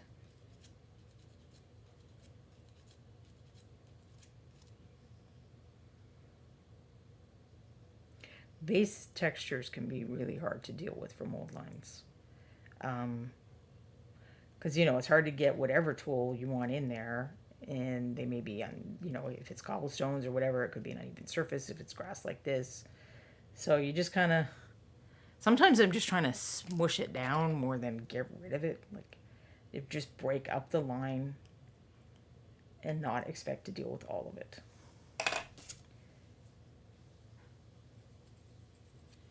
There are other places where the good answer is using sealer as a fill. I don't think she's going to have any of those kind of places. Like she doesn't have like a super thick skirt or cloak or something. So she's not going to have pock marks. Because those really mostly seem to happen where the metal is super thick. Which my understanding is that that's because it's starting to cool. The exterior is starting to cool while the rest of it is still filling or something. So it basically it's Bobby Jackson's fault. That's what I'm trying to say. No, I'm kidding. He does make, a lot of figures with thick, they're thick at the bottom because they've got robes and cloaks and stuff like that. And those are the ones that are most likely to get those little pock marks. But the nice thing is it's not going to happen on the face, or the hand like this, because those are thinner parts that fill quickly. All right, let's see how the wash is drying. So I don't know if anyone had any questions about using files on metal miniatures. I did not look at this part, so I'm probably going to change her base, but you can see that she's not steady on there. And that's just because there's some of those little channels or whatnot are poking up on the base. Like if I touch this, I can feel the roughness. You can see a little bit poking up. So I like to have one kind of heavy dutier file that's just a flat file like this, and use that for the bottom. Because I definitely don't want them wobbly. I mean, that I don't even think that's anything to do with contests. That's just, you know, the less likely there are to fall over, the happier we are. Because if they fall over, paint gets scratched, and then we are sad. And even if I'm wanting to bury this, I want the glue to adhere to as much of the surface as possible when I attach it to the base or whatnot. So I still would do that part. Let's see, I think people are starting to sell injury stories, share injury stories, which one of the reasons I don't use the X-Acto. Let's see. Kuriko speculates that the super expensive files give you a +40 or artistry roll when you get around to painting the miniature. Williams Clay likes X-Acto, but yeah, you get yourself now and then. Curse 13, I've only ever got myself real good once in 20 years, and luckily my family heals fast, so I just held the cut together until it sealed shut. Took a couple of minutes. Gotta love that healing gene. You sound like my husband. Williams Clay super glues. Yeah, super gluing, you can get this stuff, I forget what they call it, at the drugstore to seal wounds. But super glue was actually invented to seal wounds, so I have just used it on occasionally. In the winter, I'll get like little cracks here from the dry air, and it just gets worse and worse because, you know, it dries it out and then it's opening it. And the best answer is just stick a little drop of super glue in there, hold it shut, and then that lets it heal and it stops being super incredibly painful. So if you get those kind of little cuts, or it's like nature's giving you a paper cut in a way. If you get that, super glue is the answer. And I have that from a dermatologist, admittedly an online dermatologist, but it works for me. Curse cut the pinky right open above the base of the nail. It bled like a faucet. Kuriko has broken the fall of an X-Acto with her knee, and I've heard stories like that before too. That's sometimes why I worry about knives, I think, because that seems like something I would do. So yeah, I got that to dry pretty well, I think, pretty evenly. Let's see if the sword is all right. I mean, it's a bit, there's a bit more on this side than this side, but based on the way he's holding it, that is fine. That's supposed to be more shadowed, so I have no complaints about that. The plates look pretty good. So yeah, good enough. HM Road Dog. I use super glue to harden the fingertips for guitarists when their hands get sore. It doesn't interfere with their ability to sense things well enough. I always get kind of annoyed when I have super glue on my fingertips when I didn't mean to, and I feel like I can't perceive things as well. But I might just be crazy that way. All right, I'm going to get rid of the pointy thing that I had lurking around my desk because I will stab myself on that. And let's continue. Go back over, go back over some of the raised parts with the original blade steel, and then I'm going to add some lighter color, I think, as well. Lighter color metallic, I mean.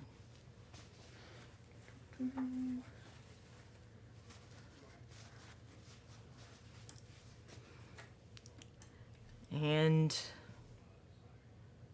I know that people would probably just dry brush this, but I think it's going to work a little better if I do the side brushing thing that I've talked about before, where I'm using the side of the brush against the texture.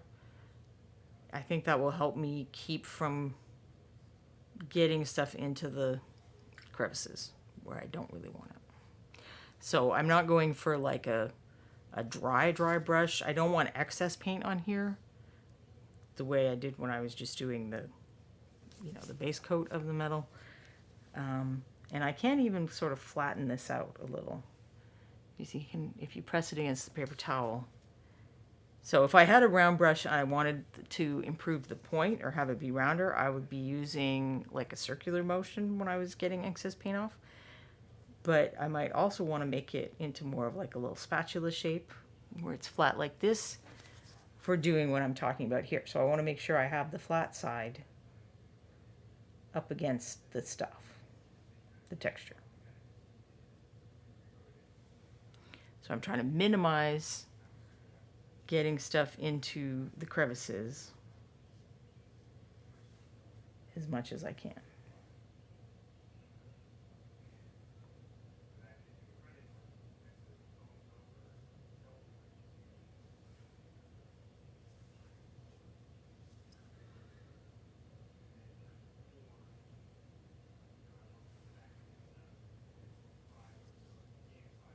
Nope, I didn't get my spatula made very well that time. I'm also, since this was my hook brush, I'm not using the side that hooks. I'm using the side where part of it is curving away. If I use the hook side, I will be getting stuff into the texture. Now up here is going to be a little more challenging from the point of view of there are tiny little rivets. And if I'm using just the wash to accentuate those rivets, I can't also get in between here very easily. I'm not going to worry about that. That is something we can come back and address in the critique section of an alternate method for that. Which is basically just doing what I talked about, where I paint the dark color around the tiny detail and then just touch the brush to the tiny detail. Then I want to get a little bit on this edge. I'm just going to do the top since we're talking about the places where more light is hitting. And let's do the, I think I can use the same brush to do the blade of the sword. So I'm trying not to get the brush into where the runes or the carving detail is.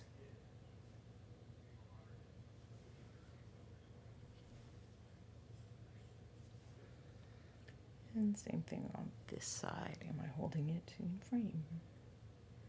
I have no idea if I've been very good about being in frame today, or if the camera is being cooperative about keeping him in focus today.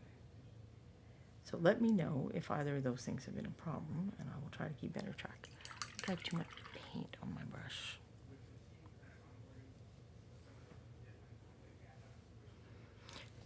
Nick from Grey Primer. Once my knife tastes blood, I know it will thirst for more. So that's when I change the blade.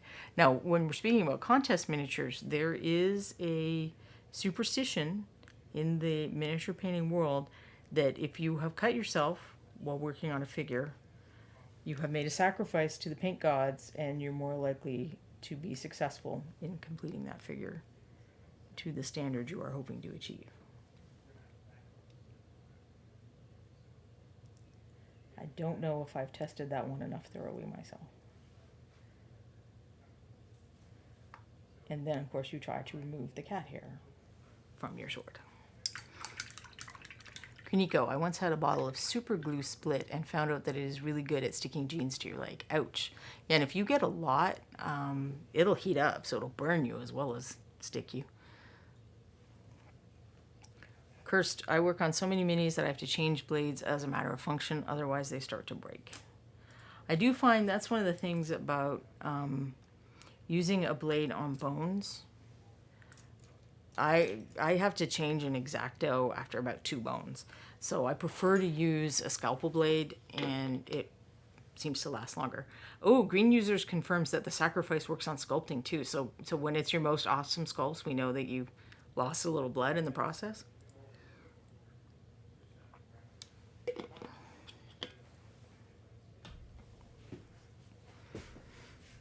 All right, but now it's more detail-y parts. So I'm going to get a smaller brush.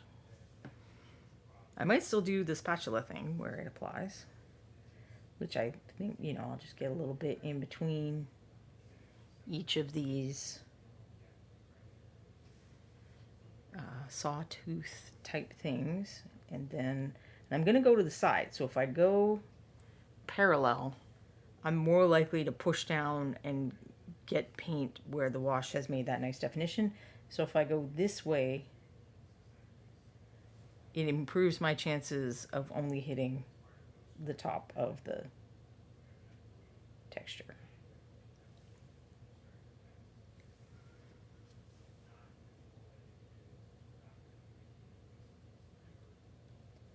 Just want some there. And then I might be into real small bits, but let's see. Maybe I can still use. Nick from Gray Primer. I build miniatures for painter friends. I can now say that any success is not due to their talent, but rather your blood sacrifice. Absolutely.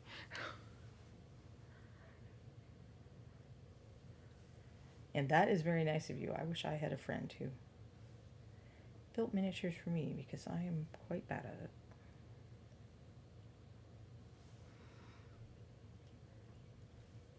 I got extremely stressed out about having to glue Lars's arms on, because I have a metal copy. Again, this is the one that you guys get.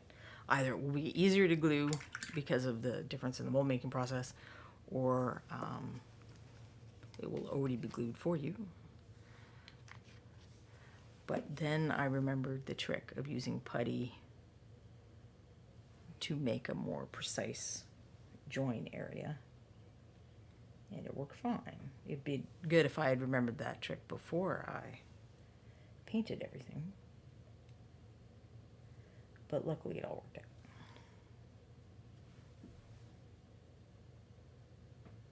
For those who are new here, I have a glue curse. I don't know. My grandmother couldn't make brownies, my mom can't make rice, and I can't use super glue the way a normal human can. Or with the same success that a normal human can. Even two-part epoxy sometimes fails me.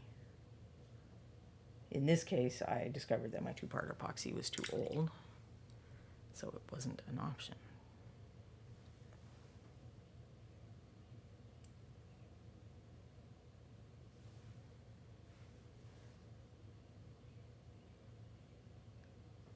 Sometimes I just bring things to Reaper events and make Michael glue them for me, because I have tried like 6 times and given up.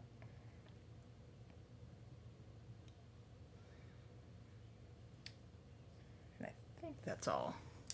These little melted bits. So that's kind of establishing the base color again. So that would be like if I dry brushed after the wash, like on the scales. But now I want to go just a little lighter. So let's see what we have. I started with this color metallic, and I've got true silver, or what's this one? Polished silver. I think I will go with the true silver. Nick from Gray Primer. I use accelerator spray all the time now, a real game changer. I don't know, because then I get concerned that it's a less, the bond isn't as secure. And since my problem is already that things are going to fall apart later, I don't want to tempt them. But Kyler, those are oddly specific curses. Yes, I guess that's how my family rolls. We have very specific curses. Although we have the opposite of curse healing power. We are all very slow healers. My husband kind of makes me crazy because I call him like, the poor man's Wolverine. Because he'll get like this horrible cut, and then a week later, it's not even red anymore, and you can barely tell anything happened. It's like, I might be taking the Band-Aid off a week later and starting to, kind of have some skin. Now for this part, I might thin the metallic down, and if I were thinning it down, I would use that brush-on sealer again. I'd probably use gloss in that case. If you add water to metallics, the metal flake is going to sink to the bottom. But if you use medium, essentially, since it's the same, it's the acrylic part of acrylic paint, it should hold the flake in suspension better.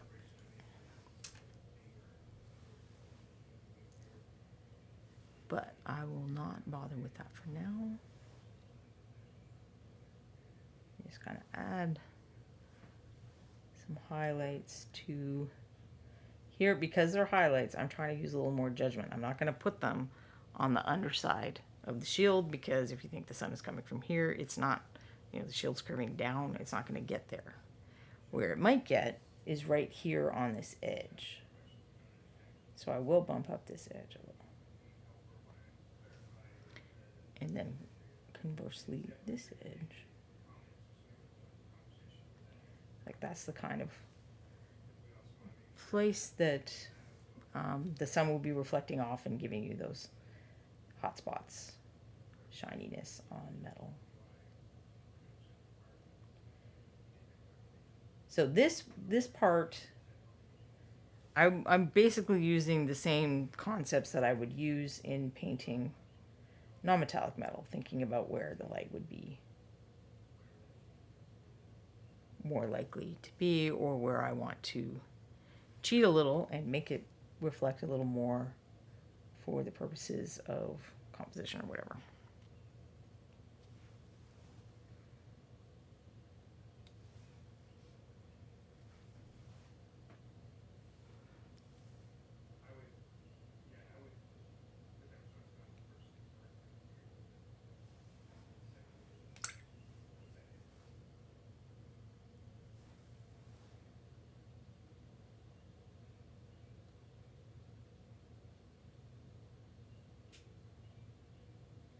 It's a similar thing where some of these, the bottom edges of these runes are facing up, are areas that I might accentuate a little.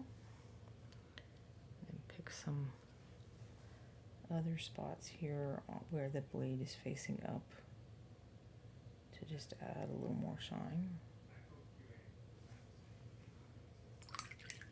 And then I'm not really going to put any of that lighter color under there, because the whole thing is tilting down. It's still getting reflection from the, light is bouncing off the ground and then reflecting onto the underside.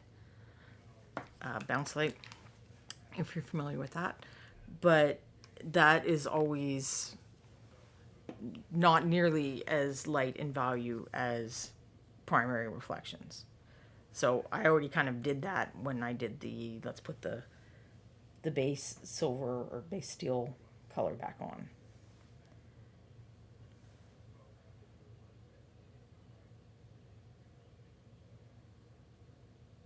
And the same thing here.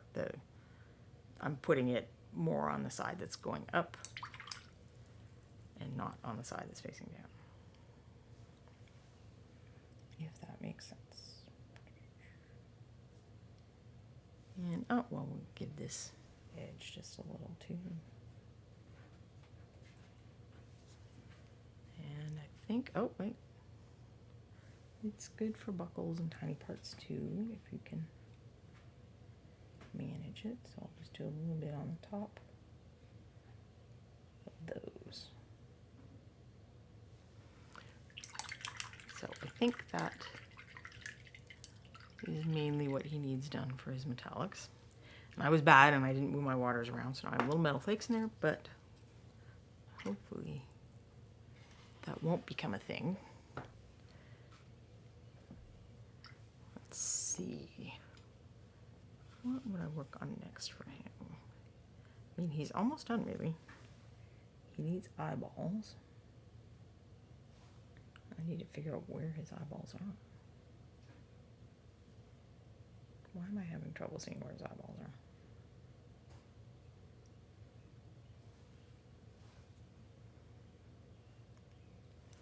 Let's see if it looks more obvious on his buddy.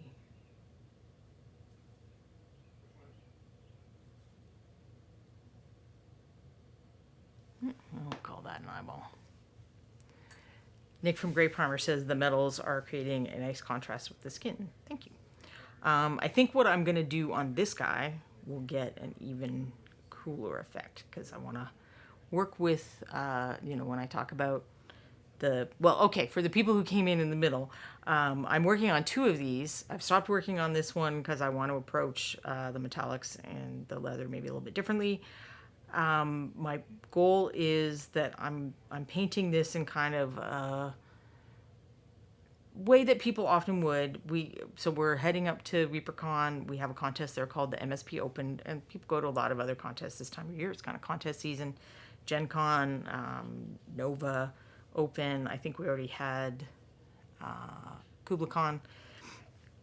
But sometimes when you go to things like that, or you take miniature classes, you get feedback from painting instructors and judges. And it's sometimes hard to visualize what would it look like if you put that feedback into effect, and people aren't always excited about the idea of actually, fiddling with their own miniatures to find out what that would look like.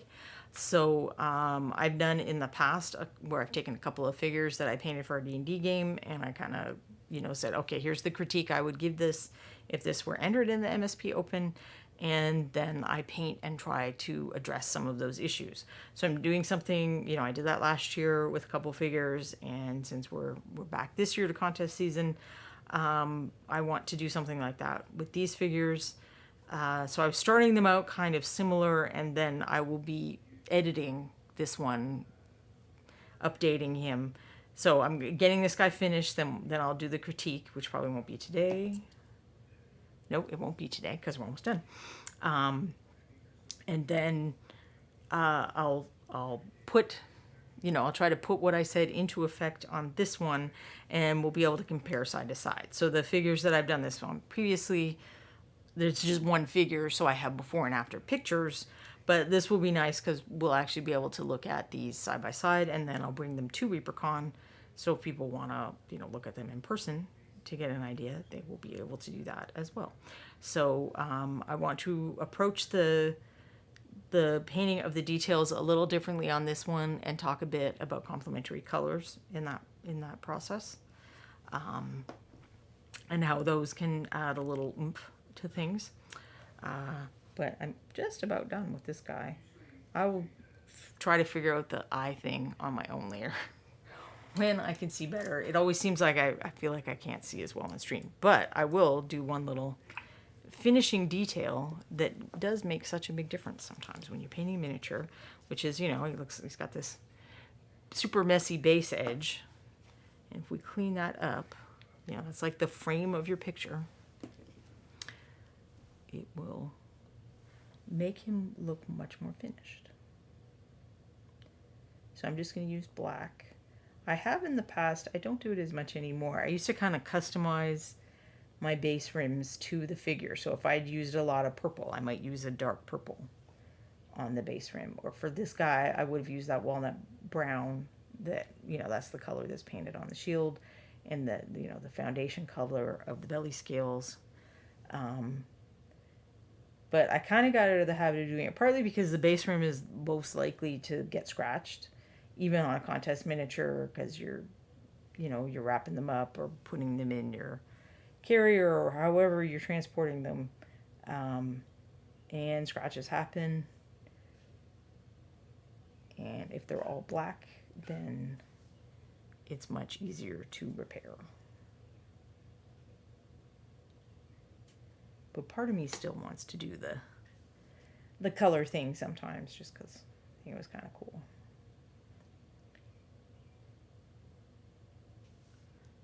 I suppose if I made a note on sometimes I keep notes of the colors I use. So when I post stuff online, usually I'm including the color recipes in case you see a color on something I've worked on, and you can go to my blog and go, well, what color did you paint that? I don't have that up for Lars Ragnarsson that I showed you earlier, but I should be getting that up soon, because I did keep track of the colors that I used him. On the blog post where it shows you how I did the texture, and there's like a little swatch card where it shows you what the colors I use look like. So there he is with the base rim so he looks less ratty. In fact, I can take him off of here because it's not double-sided tape. He has a bow in his base, so it was easy to use. Although I'm not going to touch him down yet because that base rim stuff is still wet. Hey, John David Speaks. Williams Clay will be at Nova for ReaperCon. But then you can enter the contest at Nova. So you can still, and I think they have classes at Nova, so you can still have tons of fun. We'd love if you could come join us at ReaperCon, but we do understand that there are other events that weekend. I know some people go to Dragon Con near where I live. That's a popular one, which isn't a huge miniatures thing. I think they have a paint and take. They're not big for miniature events, but if you're into, cosplay and authors and stuff more than miniatures, that one is going to appeal more than ReaperCon. But I hope that one day William Clay will be able to make it out to ReaperCon and have fun with us. So he's pretty much done, other than I will figure out where his eyeballs are at some point. Hopefully I just didn't gunk them up with too much paint. Williams Clay. Aaron has been trying to get me to go to Reaper. It's been an interesting few years, though. Yes, it has.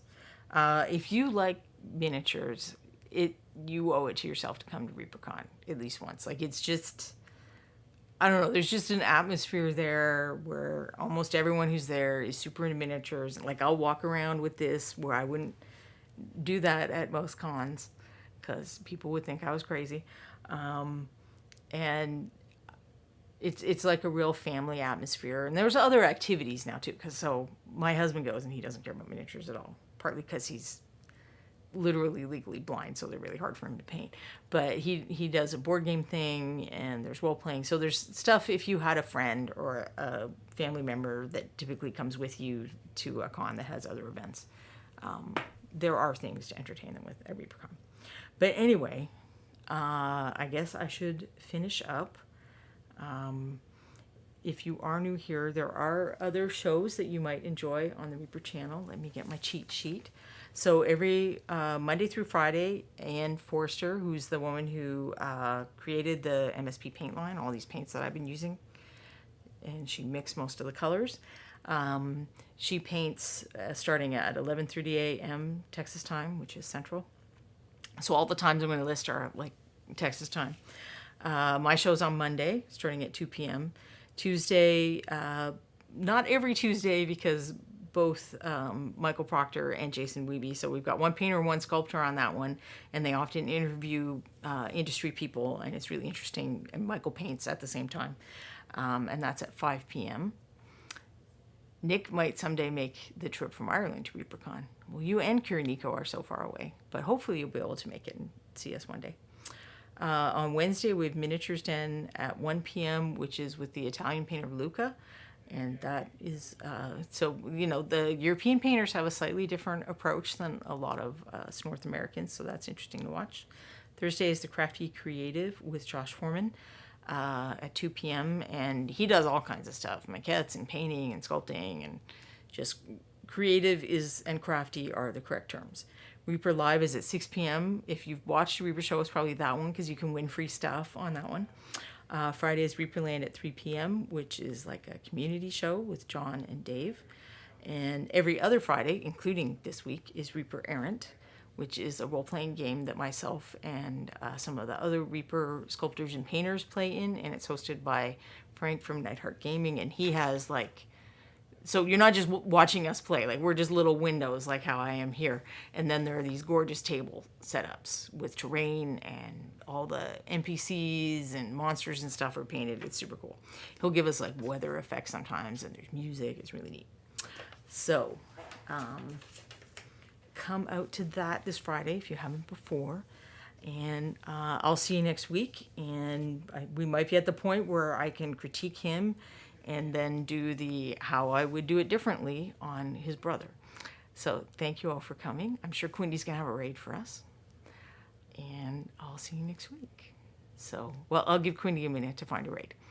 And as ever, if you have questions or comments, but you don't feel comfortable saying them in chat, you can contact me through the private messaging system here on Twitch or on the Reaper channel or anywhere else you might find me.